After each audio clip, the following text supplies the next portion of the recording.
और नाजरीन, सिंध हुकूमत ने माही गिरी और समंदर में नहाने पर पाबंदी ऐड कर दी, जिसका नोटिफिकेशन भी जारी कर दिया गया। नोटिफिकेशन के मुताबिक माही गिरी और समंदर में नहाने की पाबंदी 7 रोज के लिए होगी। महकमा दाखिला सिंध ने दफा 144 का नोटिफिकेशन जारी कर दिया गया।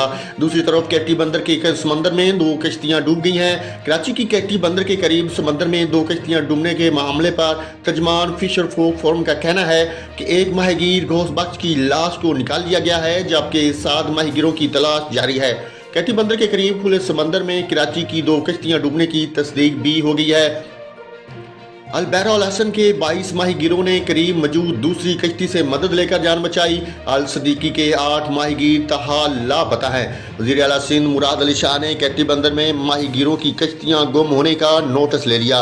नाज़रीन, यहाँ पर आपको अहम खबर से आगाह किया है, सिंध हुकूमत ने माहीगीरी और समंदर में नहाने पर पाबंदी ऐड कर दी गई, जिसका नोटिफिकेशन भी जारी कर दिया।